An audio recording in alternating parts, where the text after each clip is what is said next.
Queimadas afetam a saúde de moradores que moram em Ribeirão Preto e na região. Shows chegam à cidade, mas preços não são acessíveis a grande parte da população. ONG e grupo na internet mantêm a prática do escambo viva em Ribeirão Preto. Começa agora o Lente Aberta.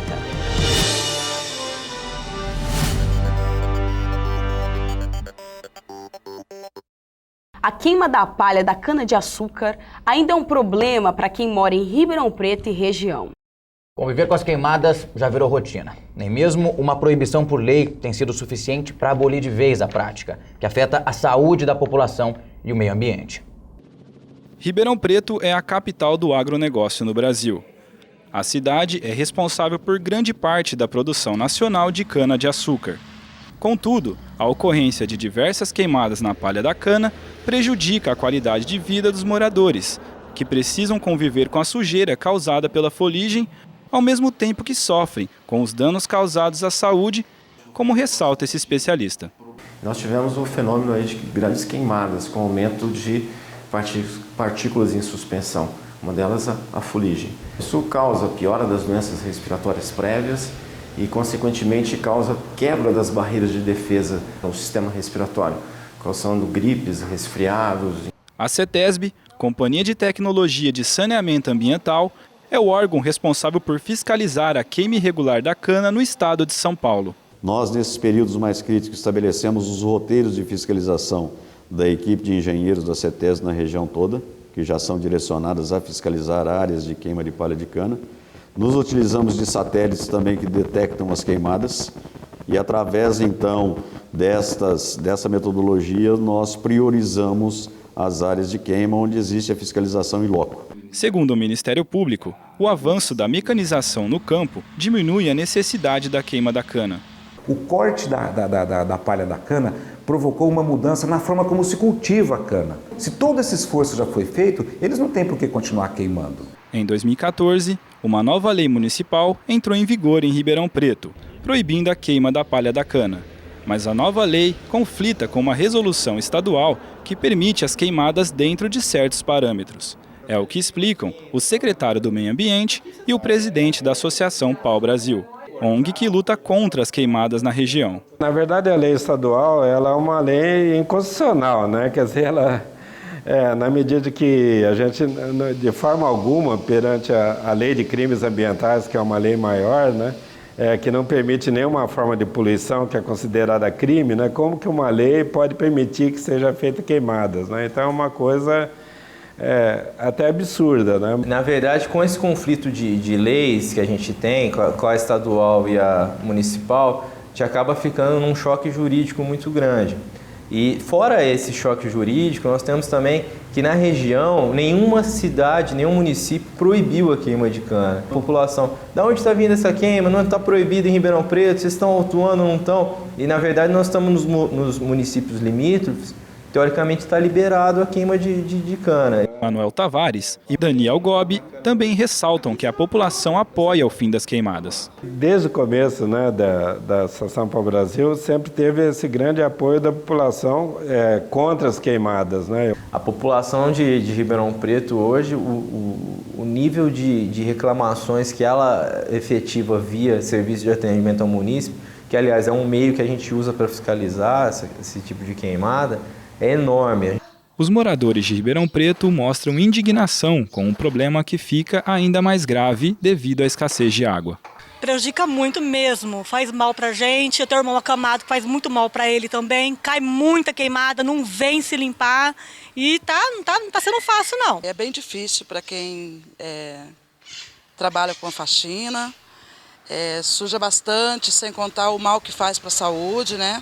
É muita sujeira, as crianças vivem com gripe, vivem com problema de respiração, o ar fica muito seco, a gente com falta d'água é obrigada a estar gastando mais água por causa da queimada. A saúde do povo em primeiro lugar. E eu acho que eles deveriam e têm condição para tomar providência. Não toma porque não quer. A união dos usineiros foi procurada, mas nenhum dos responsáveis quiseram gravar entrevista. Em nota enviada à redação, eles alegam que as queimadas são acidentais e prejudiciais à colheita. Os patrimônios de Ribeirão Preto, antigamente sinônimos de riqueza, hoje sofrem com o descaso do poder público. Para evitar esses problemas, órgãos como o CONPAC, o Conselho de Preservação do Patrimônio Cultural aqui de Ribeirão Preto, estão tombando os imóveis de acordo com uma lei municipal de 2007, que assegura que não haja demolição ou modificação do edifício. A solução é propor uma colaboração entre proprietários e os órgãos para executar programas que visam preservar os locais e conseguir benefícios. Segundo a presidente do CONPAC, Cláudia Morrone, há alguns anos foi criado um projeto de apoio aos proprietários no processo de restauração, mas até hoje nenhuma verba foi destinada. A queima da palha da cana-de-açúcar pode ser considerada mais uma fonte de energia sustentável. O processo, além de reduzir os impactos ambientais causados pela queimada, também gera renda extra para os produtores rurais. Este é o assunto da entrevista de hoje. Vamos falar agora com o professor e pesquisador da USP, José Carlos de Lima Júnior, sobre a queima da palha como fonte de energia. A queima da palha pode ser considerada, a queima da palha da cana, pode ser considerada uma fonte de energia sustentável? Sim, correto. Quando você pensa que na produção agrícola você tem a matéria-prima cana e um dos produtos que você gera é exatamente a palha, ou seja, a fibra que vai ser gerada, que acaba sendo descartada, na maioria, pelo menos era grande descartada há 10 anos atrás, nos dias atuais você tem dentro da usina a possibilidade de produção, de um lado do etanol e o açúcar, e do outro essa biomassa que é gerada, ela pode ser queimada e ser feita energia elétrica a partir de então. Essa queima, só para deixar claro, essa queima que é feita dentro da usina é diferente da queimada que é feita nos canaviais? Sim, correto. Quando você tem a queima da palha no canavial, na verdade o que você está fazendo é queimando uma fonte de receita que pode ser convertida, digamos, aquele produto que está sendo queimado no campo, ele se feito dentro de uma usina com equipamentos adequados, você pode pegar aquela queima e converter em energia. Hoje o que você tem dentro das usinas é a cogeração, em que essa fibra ela é convertida em energia elétrica e a partir de então ela não é perdida no canavial quando você faz a queima de maneira no campo, de maneira aberta.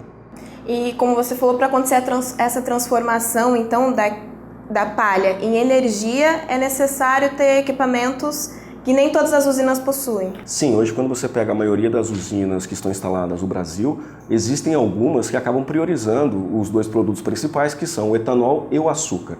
Para você fazer a conversão dessa queima da palha em energia elétrica, é necessário que a usina tenha um processo de cogeração de energia. E hoje, dado o próprio investimento, não são todas as usinas que dispõem desse equipamento para colocar esse terceiro produto, que é cogerar a partir dessa palha uma energia elétrica e a partir de então fazer a própria comercialização junto ao mercado. E além de ser uma maneira sustentável de criação de energia, essa queima também é rentável para os usineiros. Hoje, quando você pensa na produção agroindustrial do setor sucroenergético, a gente precisa considerar que a partir principalmente de 10 anos para cá, você tem aí dois produtos que até então eram os produtos principais, que são o açúcar e o etanol. A partir dos últimos anos, o terceiro produto acabou entrando de maneira muito forte, que é a energia elétrica. Quando você pensa hoje a crise que o setor tem experienciado nos últimos tempos, o que acontece? O açúcar ele não tem remunerado de maneira satisfatória o produtor. Quando você pega assim o usineiro, né, a agroindústria não tem sido remunerada. A mesma coisa tem acontecido com o etanol. O etanol nos últimos 2 anos ele não tem tido uma margem que rentabilize a agroindústria. E dessa maneira, o terceiro produto, no caso a energia elétrica, é o que tem tido as melhores margens de remuneração para a agroindústria. Então, realmente, se nós pegarmos agora no ano de 2014 e fizermos uma retrospectiva nos últimos 3 anos, o que tem melhor remunerado a agroindústria tem sido a energia elétrica obtida a partir da queima da palha. Então, se compararmos a palha em relação à energia gerada pela palha, em comparação com o etanol e o açúcar, realmente é o que tem melhor remunerado a indústria nesse momento. E os produtores de cana, como que ficam nesse meio tempo? Na verdade, os produtores de cana, eles estão passando todo o processo de produção agrícola, ele sempre é ajustado conforme o momento. Se nós pegarmos aí há 20 anos atrás, o produtor era remunerado pelo volume de cana que ele entregava na usina. Ou seja, você era remunerado pelo volume. Nesse momento, a partir de 20 anos para cá, começou a remunerar o produtor a partir da qualidade da cana que ele entregava, que é o ATR, que é a sigla de açúcar total recuperado. A partir da qualidade da cana é que o produtor é remunerado. Só que o açúcar, ele remunera a produção de etanol e a produção de açúcar na agroindústria, na usina. A partir dos últimos anos, a palha começou a ser uma outra fonte de renda que até então o produtor não tem sido remunerado por ela. Então o que ocorre é o ATR, ele remunera o açúcar e o etanol. Só que a biomassa, a fibra que é queimada e que gera essa terceira fonte de receita, que é a energia elétrica, ela ainda não está sendo remunerada no produtor. O que acontece é, os fornecedores de cana, eles estão fazendo negociações, digamos, particulares, para poder ter esse plus, ter esse adicional de fibra. Só que é uma movimentação que o próprio mercado vai se ajustar nos próximos tempos. Possivelmente o ATR ele vai permanecer pela qualidade da cana, considerando a produção do açúcar e do etanol, só que em contrapartida, possivelmente você vai inserir uma segunda forma de remuneração que tem a ver diretamente com a fibra. E mudando um pouquinho de assunto, a queima da palha ela pode ser uma alternativa para o problema de falta de água que o Brasil está passando atualmente? Você coloca a pergunta de uma maneira bem inteligente, que é exatamente fazer uma análise do consumo de energia elétrica em paralelo com o modo que nós obtemos essa energia. Hoje, a base da energia elétrica no Brasil ela é de hidrelétrica, ou seja, água. Desde 2012 para cá, a gente tem enfrentado um problema muito sério de recursos hídricos. Ou seja, eu preciso ter água, preciso ter volume de água para ter uma produção de energia elétrica. Nós estamos passando por um problema nesse atual momento, que é exatamente baixo volume de água. Isso fez com que as hidrelétricas acabassem tendo que consumir diesel para poder ligar as termoelétricas. Hoje, por exemplo, nós temos um caso da Eletrobras, que é um órgão, é uma empresa do governo, e ela tem uma dívida muito grande com a Petrobras no valor de 9 bilhões de reais. Esses 9 bilhões foram obtidos exatamente na compra de diesel para poder ligar as termoelétricas e gerar essa energia necessária, ou seja, para poder dar uma oferta de energia para o mercado, porque a demanda, ou seja, a necessidade do consumo de energia, ele não se altera, independente se nós temos oferta ou não de água.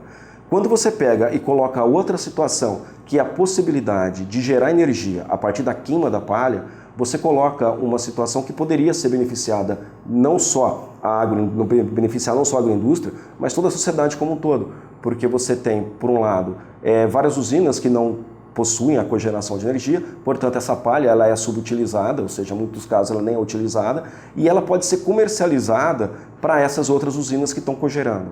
Então nós temos uma primeira situação, que é palha disponível no mercado, que pode se transformar em energia elétrica, suprindo uma necessidade no momento que você não tem água. Ou seja, trabalhar em conjunto com a hidrelétrica. Nós teríamos oferta de energia elétrica vindo da palha, no momento em que você não tem oferta de água, justamente pelo período que tem baixo volume de água e acaba não tendo produção suficiente nas hidrelétricas. Obrigada, José Carlos de Lima Júnior, pela entrevista. Eu que agradeço a oportunidade, Carol. Voltamos agora para o estúdio. No próximo bloco, vamos falar sobre cultura acessível em Ribeirão Preto. O Lente Aberta já volta.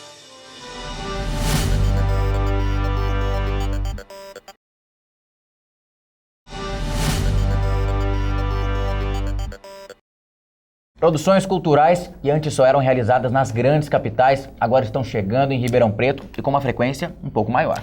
Essas apresentações, no entanto, não são acessíveis para a maioria da população. Eu acho que Ribeirão Preto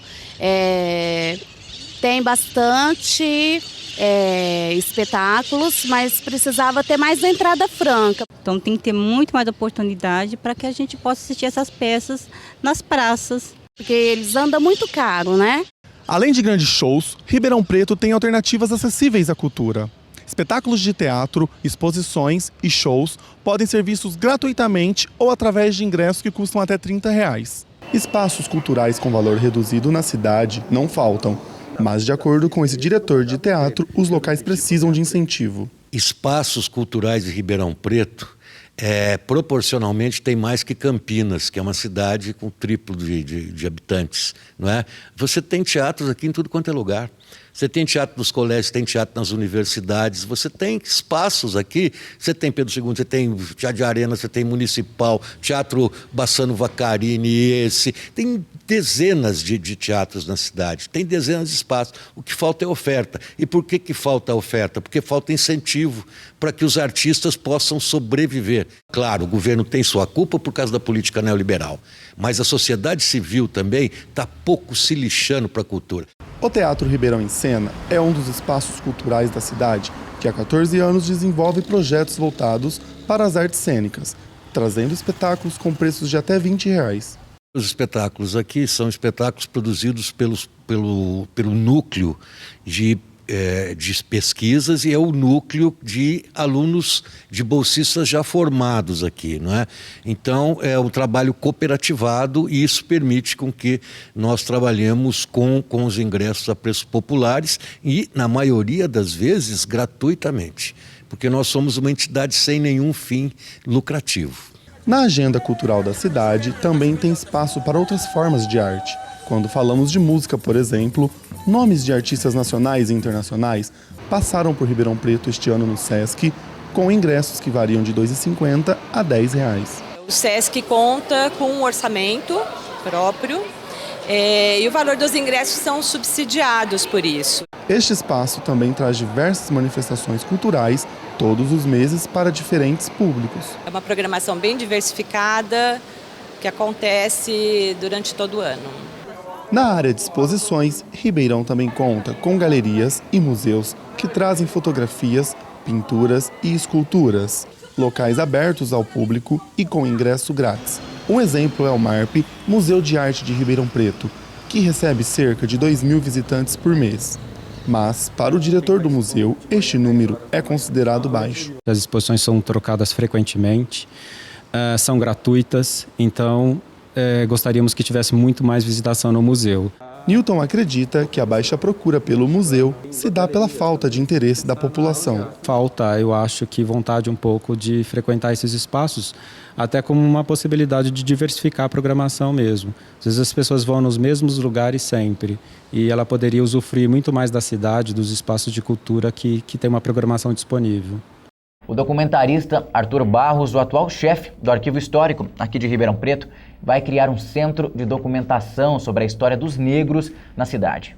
O objetivo é identificar os personagens que participaram ativamente da história de Ribeirão e que desapareceram devido ao preconceito que assolou o país na época. Para o pesquisador, é uma nova chance para que essas pessoas assumam o lugar que ocuparam aqui na história da cidade. O centro deve ser inaugurado em abril de 2015. No próximo bloco, Práticas de Escambo ganha novos adeptos em Ribeirão.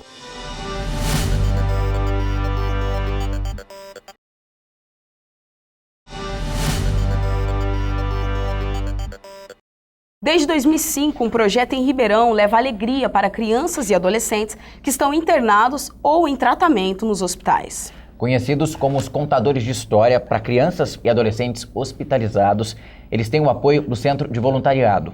Caso você tenha interesse em conhecer o programa e trabalhar como voluntário, entre em contato pelo telefone que aparece aí no seu vídeo. O escambo é uma das práticas mais antigas da nossa sociedade e ainda é praticada em algumas cidades do Brasil. Aqui em Ribeirão Preto, um grupo na internet e uma ONG realizam a prática de formas diferentes e estão conseguindo novos adeptos. Durante a colonização no Brasil, o escambo era uma prática muito utilizada entre os portugueses e os índios que trabalhavam em troca de objetos, já que não existia o dinheiro na época. Essa prática, embora antiga, ainda é utilizada nos dias de hoje. Branca aderiu ao escambo e já aprendeu muito trocando o que ela sabe fazer de melhor. Eu não conhecia, né? E essa inovação, que é uma coisa assim que tem um leque muito grande de possibilidades que a gente pode dar. Eu posso, além do tricô, dar uma outra aula para alguém que precisa, como eu sou uma senhora, tenho experiência, e também tem muita coisa que os jovens podem me ensinar. Em Ribeirão Preto, há mais de 3 anos, o Instituto Gold Classe oferece um escambo que faz a troca de serviços.